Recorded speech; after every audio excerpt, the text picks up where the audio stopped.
Hello, so we're going to do 5.4 today.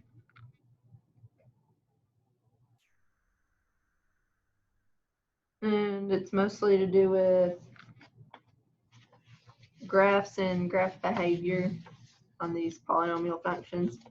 My goal is to get through problem 4 on this first video and then try and do 5, 6, and 7 on the next one, because there's a lot of parts to these problems, even though there's just 7 to each one.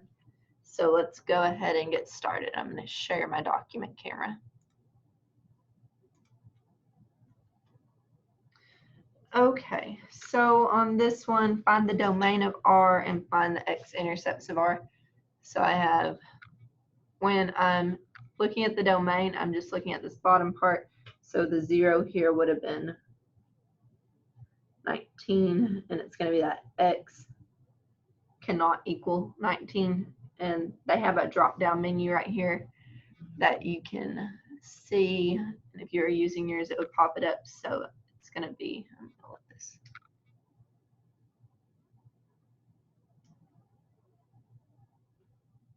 It would be this one on mine.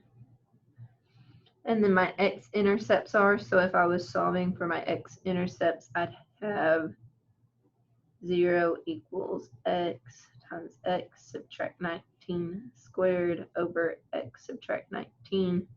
When I'd solve, I'd multiply 0 by this x subtract 19, and it would be 0, so I'd have 0 equals x times x subtract 19 squared, so 0 equals x. And then we have 0 equals x subtract 19 squared. I'd take the square root of 0, which is 0. X subtract 19, add 19.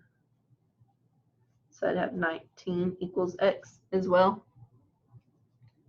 X cannot equal 19, so that's not an option. It'd be just this one. So 0 would be this one.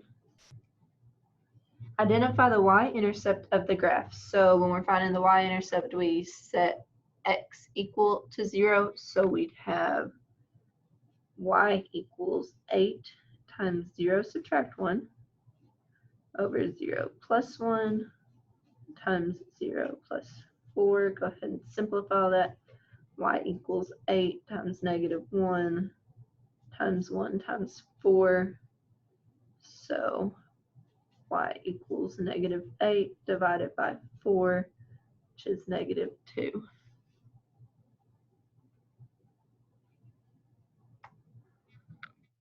Which type of asymptote will never intersect the graph of a rational function? Vertical.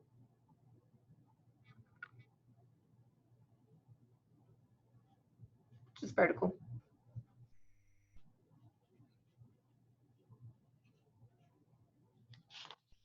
Okay. This is all to the same problem, and it goes all the way to here. So we're going to try our best to keep this all together. We'll see what happens. Okay, so since I know I'm going to use this function the entire time, r of x equals x plus 3 over x times x plus 11. I'm going to write it down. Okay, so the first question, if needed, first write the given function as a single rational expression, then factor the numerator and denominator. Ours is already factored, so on that one, it cannot be factored further because there's nothing I can factor out of x plus 11 or x plus 3. What is the domain? So we'd have,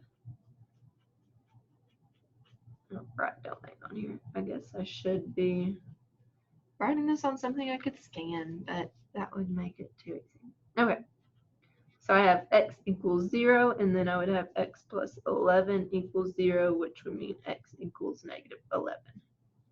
So x cannot equal 0 or negative 11. Write Rx in lowest terms. We've already decided that is done, so it's already in its lowest terms. Locate the intercepts of the graph. So our intercepts, we're going to plug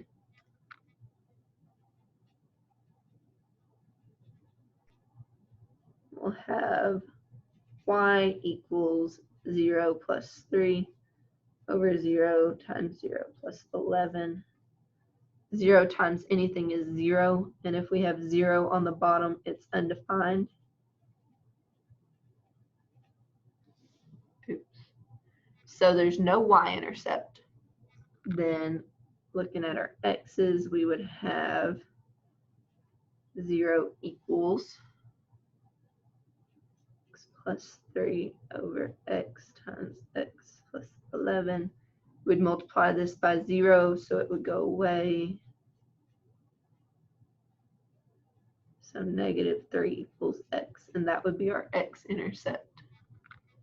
So the graph has x-intercepts and y-intercept. No, the graph has a y-intercept and no x. It has an x-intercept and no y, and that intercept was negative 3.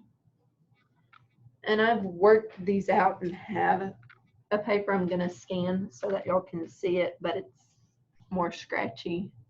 But this is really scratchy too, so I guess it don't matter.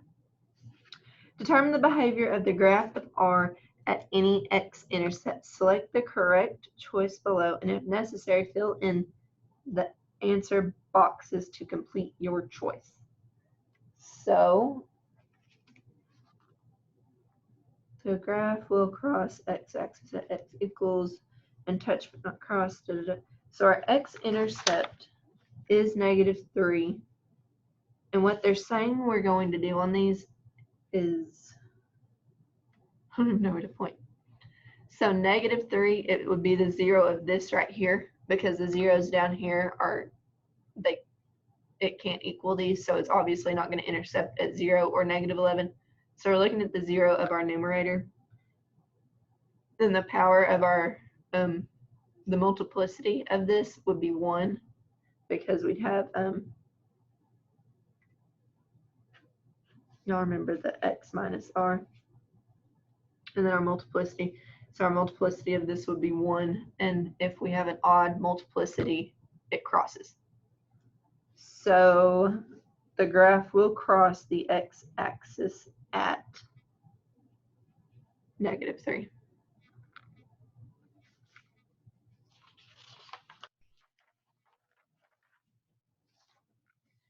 Determine the vertical asymptotes if one exists. So looking at our domain, we had 0 and negative 11.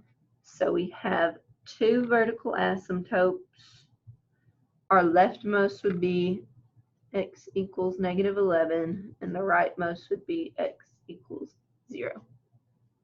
Be sure you pay attention to that, otherwise you'll get it wrong. Determine the behavior of the graph on either side of any vertical asymptote if one exists. Select the correct choice below, and if necessary, fill in the answer boxes to complete your choice. So on this, they're saying we look at our multiplicity. If our multiplicity is 1, it's going to go from negative infinity to infinity. So on one side it goes to infinity, on the other it goes to negative infinity. And I have that wrote down on the other notes that you're going to get. So like on this one right here. Behavior at vertical asymptotes. Since negative 4 has a multiplicity of 1, it approaches negative infinity on one side and infinity on the other. You need to pay attention to this. Every one of these, though, that are on y'all's assignment have a multiplicity of 1, except for the last one. And it has a multiplicity of 2, and we know if it has a multiplicity of 2, it just touches. So just keep that in mind. So it approaches infinity on one side of the asymptote and negative infinity on the other. And our asymptotes are negative 11 and 0. Determine the horizontal asymptotes if one exists. Select the correct choice below, and if necessary, fill in answer boxes to complete your choice.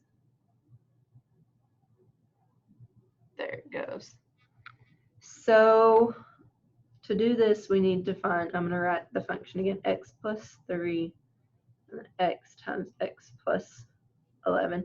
We need to know the degree of the numerator and the denominator. So the degree of the numerator is 1, the degree of the denominator. If we multiplied this out, we'd have x squared, so it'd be 2. So m or n is less than m. So this is going back to the stuff we did in the previous lesson. So we'd look at, I have the whole packet here. N is less than m, so we have a horizontal asymptote at y equals 0. So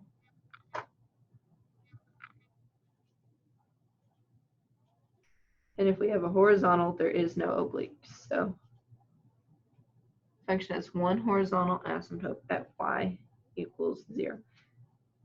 And be sure you pay attention to which answers you pick on this one, because there's so many options, y'all.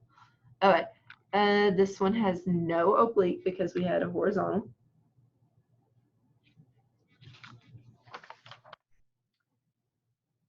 Let me read the directions for that one. Determine the points, if any, at which the graph of R intersects the horizontal or oblique asymptote. If one exists, select the correct choice below, and if necessary, fill in the answer box to complete your choice. So our horizontal asymptote is that y equals 0. So we have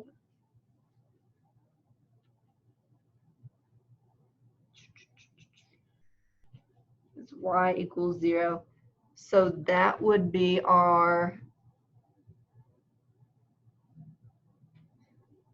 x-axis. I had to really think of that. Our x-axis. So wherever it crosses the x-axis is where we would be crossing this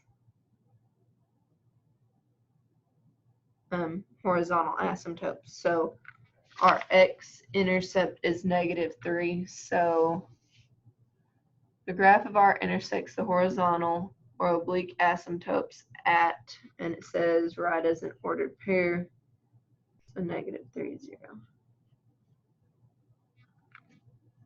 Use the real zeros of the numerator and denominator to divide into intervals, determine the graph. This one, we're going to take our 0, -11, and -3 and have a bunch of different intervals. And since I have this gap down here, I'm going to draw an arrow too for y'all. We're going to do right here. So starting least to greatest, -infinity to -11. Then we'd have -11 to -3. Then we'd have -3 to 0. And 0 to infinity. And this was one of our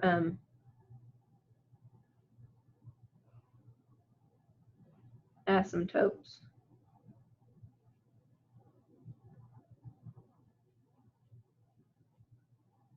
Or zeros, because they're all zeros. -3 and 3, it's a 0.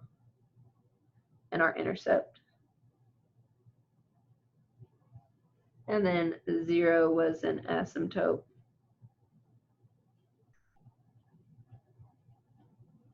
And a 0. They're the zeros. Okay. What we're going to do with each of these is we're going to take a number that is in that interval and plug it into the function and figure out if it's negative or positive to determine if it be above or below the x-axis. So when we go to graph it. So over here I'm going to have, I like whole numbers. We'll do -20, -5, let's do -2, and we'll do +5. Actually, let's do 1 here. Keep it simple. And I'm plugging them all into this and solving. So I have -20 plus 3 over -20 times -20 plus 11. And I don't have to work these all the way out. I just need to know if it's going to be positive or negative. So -20 plus 3 would be -17. This would have been -20 times -9. That would have been negative times a negative would be a positive, and this is negative, so it's negative, so it'd be below. Here we have -5 plus 3 over -5 times -5 plus 11. This would have gave us -2 on top, and -5 times 6 Negative divided by a negative would give us a positive, so this one would be above. Okay, -2 plus 3. -2 times -2 plus 11. That would have been +1. -2 times 9. There's one negative, so it'd be negative below. This does seem like a lot, but it could always be worse. Everything there is positive, so. Now what they want you to do with this information, I'm going to go ahead and write this. B is for below, A is for above. Because we're going to take this information to plug into this. The graph of R is above the x-axis on the intervals, but that only has above. We need both above and below. So the graph of R is above the x-axis on this and below on that. This is what we're going to use. So our aboves are -11 to -3, comma, 0 to infinity. That's our other one. And then below we have -infinity to -11 and -3 to 0.